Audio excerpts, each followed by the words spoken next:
এই কথা মনে করো না, আমি শাস্তি দিতে আসিনি, শান্তি দিতে আসিনি, বরং মানুষের বিরুদ্ধে দাঁড় করাতে এসেছি। ছেলেরা বাবার বিরুদ্ধে, মেয়েকে মায়ের বিরুদ্ধে, বৌমাকে শাশুড়ির বিরুদ্ধে দাঁড় করাতে এসেছি। একজনও মানুষের নিজের পরিবারের লোকেরাই তার শত্রু হবে। যে কেউ আমার চেয়ে তার মাকে বাবাকে বেশি ভালোবাসে সে আমার উপযুক্ত নয়, আর যে কেউ ছেলে বা মেয়েকে আমার চেয়ে বেশি ভালোবাসে সে আমার উপযুক্ত নয়। Hallelujah, hallelujah.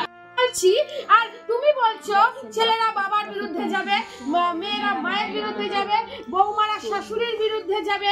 প্রভু কেন? প্রশ্ন হতেই পারে, তাই না? যে কেন প্রভু যে তুমি এরকম বলছো? কারণ আমরা অনেক স্বার্থপর, কারণ আমরা অনেক স্বার্থপর। আমাদের ঈশ্বর নিঃস্বার্থ প্রেম ভালোবাসে। হালেলুয়া। উনিও আমাদের নিঃস্বার্থভাবে ভালোবাসেছে, হ্যাঁ কিনা? কোনো স্বার্থ নিয়ে উনি আমাদের ভালোবাসেছেন না। তোমরা তাকে সোনা গয়না রূপ মানিক্য সব দিয়ে এসেছো, উনিও নিঃস্বার্থভাবে যেমন ভালোবাসেন আমাদের থেকেও নিঃস্বার্থ ভালোবাসাই চাই। আমরা কি করি? প্রভু আমার ছেলে ছেলে ছেলে মানে নিঃস্বার্থ বলি না, আমার ছেলে আজকে আমাকে মণ্ডলীতে যেতে না করেছে, আমার ছেলে প্রার্থনা করতে না করেছে, আমি যাব না। আমার বোন আমাকে যেতে না করেছে, আমি যাব না। আমার মা আমাকে যেতে না করেছে, আমি যাব না। আমার মা বাইবেল পড়তে না করেছে, আমি পড়বো না। আমার বাবা আমাকে বলেছে তুই হাঁটুতে মানে বাড়ি থেকে বাইবেল সরিয়ে দে, আমি সরিয়ে দেবো। তাই যিশু বলছেন তোমরা যদি এদের থেকে আমাকে বেশি ভালোবাসতে না পারো তাহলে আমি শাস্তি নিয়েই আসি। Hallelujah, hallelujah, hallelujah. যদি যিশু মনে করতো না বাবা আমি মনুষ্য রূপে জন্মগ্রহণ করেছে, আমার আর ক্রুশে যাওয়ারও দরকার নেই, আমি যার মাথায় হাত রাখছি সে সুস্থ হয়ে যাচ্ছে, আমি যার জন্য যা ভবিষ্যৎবাণী করছি সেটা হয়ে যাচ্ছে, আমার আর ক্রুশে যাওয়ার দরকার নেই। কিন্তু উনি নিঃস্বার্থভাবে আমাদের জন্য ক্রুশে গেছে। তাহলে আমরা যিশুকে ভালোবেসে কতটা নিঃস্বার্থতা দেখাতে পারছি। Hallelujah, hallelujah. আমরা যিশুকে ভালোবেসে কতটা নিঃস্বার্থতা দেখাতে পারছি? আমরা পাচ্ছি না, ওটা আমাদের যিশু কষ্ট পাচ্ছে। হালেলুয়া। আপনার সন্তানই যিশুর বিরুদ্ধে কি উঠে দাঁড়ালো? যখন যিশু দিল ভালো, আর যখন যিশু দিল না খারাপ। মানে যিশু এক অদ্বিতীয়, উনি যখন কাউকে আশীর্বাদ করে আশীর্বাদ করে, তাই তো? আশীর্বাদ করেন। আমরা কি করি? যিশু আমাকে দিল, খুব ভালো, খুব ভালো। আর ধরো কোনো আশীর্বাদ আসতে দেরি হলো, যিশু আমাকে ভালোবাসে না। যিশু তোমার সন্তান করো, তোমার কিছু ফল্ট আছে। Hallelujah, hallelujah.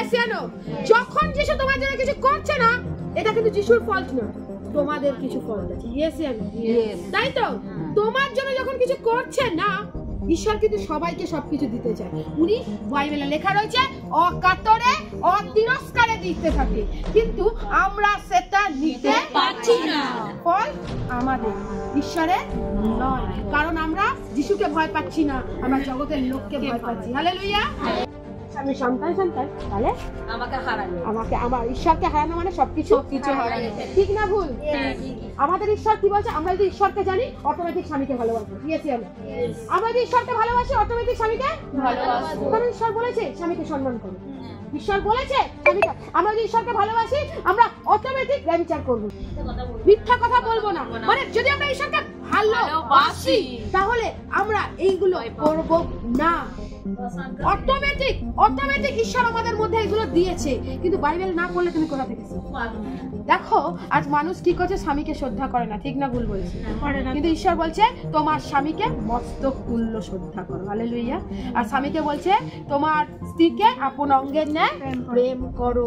ঈশ্বর শিখিয়েছে, তাই তো? ঈশ্বর শিখিয়েছে, তাই আমরা স্বামীকে ভালোবাসছি। তাই ঈশ্বর বলেছে আপন মা বাবাকে সমাদর করো।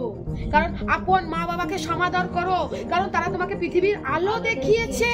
তাকে সমাদর করো, তাকে ছেড়ে দিতে পারেনি। কিন্তু এখন জগৎ দেখো সবাই বাবা মাকে ছেড়ে দিচ্ছে, বৃদ্ধাশ্রমে দিয়ে।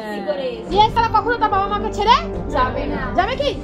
কারণ যিশু বারণ করেছে। যিশু কি বলেছে? পিতা মাতাকে সমাদর করো। কেউ যাবে না তাহলে যারা প্রকৃত যিশুকে জানে। কিন্তু তাহলে দূর মা বাবাকে দেখে কি বউ এসে চলে যায়। কিন্তু বাইবেল যারা পড়ে তারা এটা করবে না। তাই যিশু বলছে তুমি যদি আমাকে গুরুত্ব দাও সবকিছু তোমার জন্য আসবে। হালেলুয়া। তুমি যদি আমাকে গুরুত্ব দাও, না বাবা আমার ছেলে আমাকে বলেছে আমাকে এটা করতেই হবে, আমার মেয়ে আমাকে বলেছে ওটা যতই পাপ হোক আমাকে করতেই হবে, তাহলে তুমি তোমার ছেলেকে কি করছো? নরকের দিকে ঠেলে দিচ্ছ। হালেলুয়া।